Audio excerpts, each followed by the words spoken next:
이런 사람은 타인에게 무시당한다. 이 세상에서 진리나 교훈을 전하려는 사람이 혹시 자기의 임무를 완수했다고 한다면 그것은 매우 운이 좋은 것에 속하지만 대부분의 사람들은 그 과정에서 오해와 부대접을 받을 수 있고 아니면 저항과 학대에 시달릴 수밖에 없다. 그러므로 자신의 의견을 남에게 납득시키려 한다면 열을 올리지 말고 끝까지 진실하고 냉정하게 설득을 해야만 할 것이다. 자기 의견을 이야기하면서 열을 올리며 듣는 사람은 그의 말이 지성에서 나온 판단이라고 보기보다는 관찰하려는 의지에서 나온 것이라고 생각하기 때문에 더욱 납득하려고 들지 않을 수도 있다. 고독을 사랑하는 습관을 가져야 한다. 남들과 달리 뛰어난 개성을 지닌 사람은 본질적으로 타고난 것이 고립의 성향이기 때문에 젊은 시절에는 어려움을 느끼지만 나이가 들면 오히려 자유로운 기분을 갖게 될 것이다. 고립의 습관에 도하여 자기 자신을 친구로 삼는 습관까지 가진다면 그것이 제2의 천성이 되기도 할 것이다.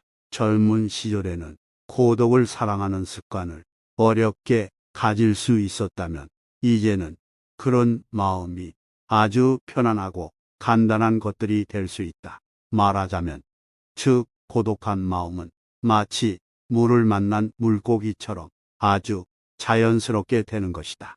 우리의 모든 불행은 혼자 있을 수 없는 데서 생길 것이다. 세상에는 어디에서나 모든 것들에 들러붙어서 무엇이든 항상 취할 준비가 되어 있는 천민 무리가 있다고 한다. 그들은 무수히 때로 몰려들어 있는 해충과도 같은 존재일 것이다. 그들이 그렇게까지 하는 이유는 단지 자신의 무료함을 벗어나기 위해서이다. 스스로 정신적 온기를 충분히 지닌 사람들은 굳이 그 무리에 섞일 필요가 없을 것이다. 지적으로 뛰어난 사람들은 고독한 생활로 이중의 이점을 얻을 것이다. 하나는 자기 자신과 함께할 수 있다는 이점일 것이고 다른 하나는 타인과 함께하지 않는다는 이점일 것이다. 모든 교제에는 강요와 고충 위험이 따를 것이다. 이것을 감안할 때 두 번째 이점은 높이 평가받을 만할 것이다. 사교란 때로는 도덕적으로 문제가 있거나 불합리한 사람과도 접촉하게 되므로 위험한 일이기도 할 것이다. 비사교적인 사람이란 그런 사교성을 가질 필요가 없는 사람이다. 사교가 필요하지도 않을 만큼 많은 것들을 지니고 있다는 것은 그 사실만으로도 큰 행운이다. 우리가 겪어내는 거의 모든 것의 고뇌는 사교로 인해 생기기 때문이다. 다른 사람의 잘못을 고치는 일은 거의 불가능한 일이다. 다른 사람의 생각이나 의견을 반박해서는 안 될 것이다. 다른 사람을 불합리한 생각과 허망에서 벗어나게 하려는 것들은 비록 구약 성서에 나오는 인물처럼 969세까지 살아도 그 목적을 달성할 수 없는 일들일 것이다. 또한 다른 사람과 이야기할 때는 아무리 호의적으로 말한다 하더라도 상대방의 잘못을 비난해서는 안 될 것이다. 다른 사람의 감정을 사기는 쉽겠지만 그 잘못을 시정하기란 매우 어렵기 때문이다. 만일 다른 사람이 차마 귀로는 들을 수도 없고 전혀 이치에 닿지 않는 말을 하더라도 개입할 필요는 없을 것이다. 단지 그가 아주 서투른 연극을 하고 있다는 것을 알고 있다면 될 것이다. 절교한 친구하고는 화해하지 말아야 한다. 로마의 격언 중에서 천성은 아무리 쫓아내도 곧바로 되돌아온다는 말이 있다. 인간이 태어날 때 갖고 나온 고유한 성격과 개성은 절대로 바뀌지 않는다는 말이다. 3살 버릇이 80까지 가는 것이 아니라 태어날 때 가지고 나온 성격을 무덤까지 갖고 간다는 것이다. 인간들이란 자신의 고유한 본성을 결코 잊지는 못하는 법이다. 인간의 행동들은 이처럼 내재적인 본능의 지배를 받는 것이므로 똑같은 상황에서 똑같은 행동을 되풀이하고야 만다. 따라서 어떤 이유로든 한 번 절교한 친구와 화해한다는 것은 잘못된 일이다.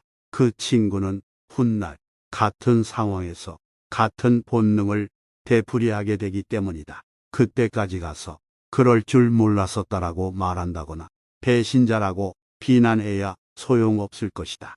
한 번 잘못을 저질러 해고한 하인을 불러들이는 것 또한 잘못된 일이다. 사람은 일단 이해관계가 달라지면 태도도 달라진다. 따라서 그 사람의 성격이 파악된다면 그런 줄 알고 그 사람을 대할 필요가 있다. 그리고 그 사람을 받아들이려는 경우에는 그 사람과 헤어졌던 이유와 함께 다시 받아들인다는 것을 알아야 한다. 광물학자가 광물의 표본 자료를 가지고 물질의 특성을 표기해 주는 것과 같다. 앞으로 우리는 사람을 대할 때는 우리가 관계를 맺고 있는 이웃 사람들의 성격적 특성들을 마치 광물의 본래 특성을 분류하는 것처럼 분류해 둘 필요가 있다. 그 이유는 사람의 성격은 절대 변하지 않기 때문일 것이다. 비밀을 고백하면 비밀의 노예가 될 것이다. 개인적인 비밀들은 깊이 숨겨 놓아야 한다. 아무리 친한 친구라고 할지라도 객관적인 자기 모습만 보여주는 것이 좋을 것이다. 주관적인 입장에서는 친구라 할지라도 역시 남이기 때문이다. 만일 우리가 친한 친구라고 해서 모든 비밀을 말해버린다면 나중에는 뜻하지도 않은 피해를 받을 우려가 생길 수도 있다. 예로부터 과묵함을 처세술의 근본으로 삼은 것은 그 때문일 것이다. 아라비아의 격언을 보면 생활에 지혜가 담겨 있다고 한다. 적에게 알려서 안 될 비밀은 친구에게도 알리지 말아야 한다. 비밀을 지키면 비밀의 주인이 되지만 비밀을 고백하면 비밀의 노예가 될 것이다. 그리고 평화의 열매는 침묵의 나무에서 열리는 것이다. 자신의 재능을 과시하지 말아야 한다. 자신의 재능을 세상 사람들에게 크게 과시하는 것처럼 어리석은 사람은 없을 것이다. 다른 사람의 재능을 보면 대다수의 사람들이 칭찬과 격려를 하는 것 같겠지만 속으로는 시기와 질투심에 사로잡혀 버린다. 특히 같은 일로 경쟁 관계에 있는 사람들로부터는 증오나 원한을 사게 될 것이다. 자기 자신만의 뛰어난 재능이란 과시를 하는 순간 공격의 표적이 될 수도 있다는 사실을 잊어서는 안 된다. 이미 말했지만 인간의 가장 큰 본능은 쾌락과 허영심을 만족시키는 일이기 때문이다. 이 쾌락과 허영심은 다른 사람과 자기 자신을 비교한 우월감에서 나오는 것들이다. 함께 어울려 있는 가운데 어느 누가 뛰어난 재능을 가졌다는 것은 다른 많은 사람들에게 정신적 모욕감이나 피해를 줄 수도 있다. 이 미움과 분노는 어떠한 방식으로든 보복하려는 의지로 나타날 것이다. 따라서 재능이 뛰어난 사람들이 가장 먼저 해야 하는 일은 자신의 안전을 위해서 재능을 감추는 위장 가면을 쓰는 것이다. 재능이 뛰어난 사람들은 자신이 다른 사람들과 똑같이 평범하다는 것을 애써 보여주어야 할 것이다. 잘난 체 하는 사람들이 미움을 사게 되는 것은 그 때문이다. 그러므로 높은 지위에 오른다거나 돈이 많은 사람들은 남들의 부러움과 존경의 대상이 될 수 있지만 재능이 뛰어난 사람은 합당한 존경을 받는 일은 거의 없다고 볼 수 있다. 아마 재능이 있는 사람들은 성인 군자들의 사회에 살아야 제대로 존경을 받을 것이다. 사람들은 사람의 따뜻한 체온을 원할 것이다. 그래서 햇빛이나 난로 곁에 가까이 다가가려고 할 것이다.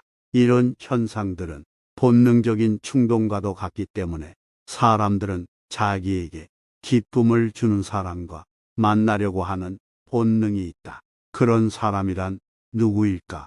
남자라면 지능이 좀 모자란 사람일 것이고 여자라면 미모가 조금 떨어지는 사람일 것이다. 뛰어난 미모를 가진 여자는 친구들이 없을 것이다.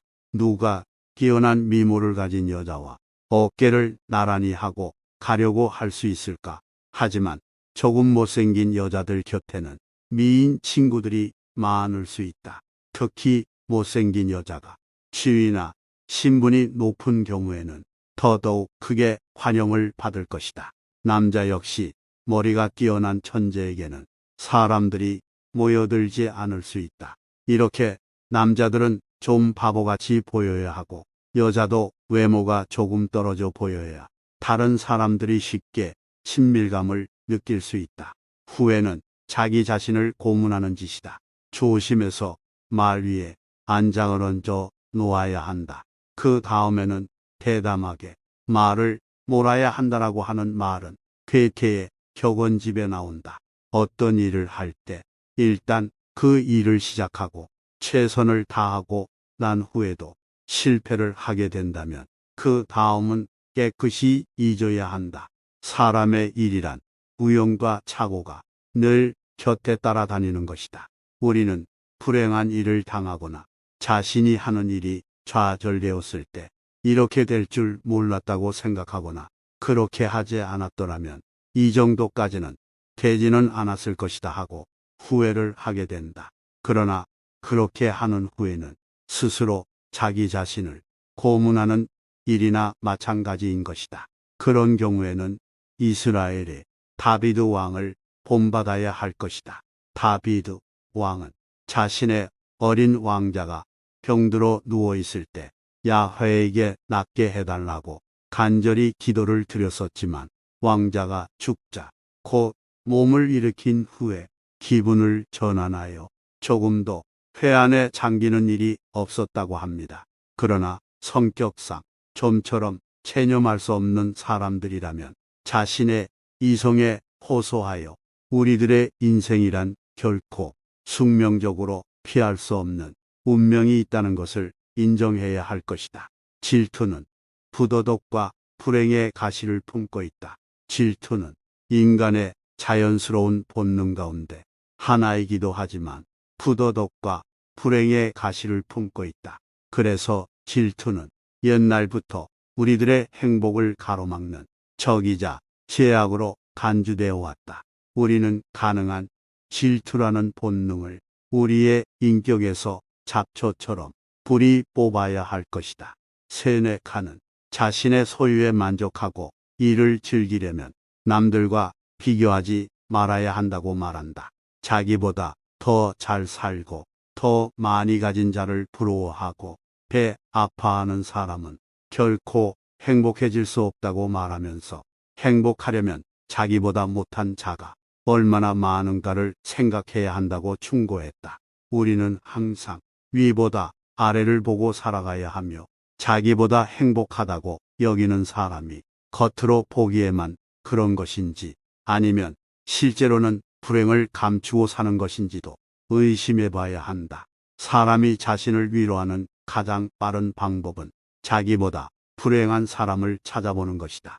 단조롭고 단순함이 행복에 이르는 길이다.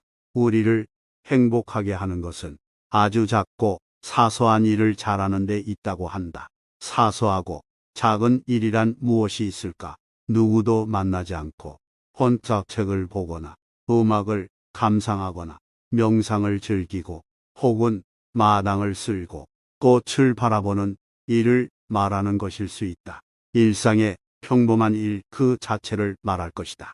우리는 넓은 곳을 바라보기보다 좁은 시야로 바라볼수록 그 행동 범위가 넓은 것보다 좁을수록 더욱 큰 행복을 누릴 수 있기 때문이다. 세상을 넓게 보게 되면 욕망 또한 커진다. 시야와 행동 반경이 넓어지게 될수록 욕구가 더욱 발생하게 되고 욕구가 발생하게 되면 그것을 이루려는 걱정과 불안도 증가하게 될 것이다. 사람을 많이 만날수록 친구가 많을수록 좋아하는 사람이 많을수록 소망과 욕구의 접촉 범위가 커지게 되면서 불행을 자초할 수 있는 기회와 환경 또한 커지게 된다.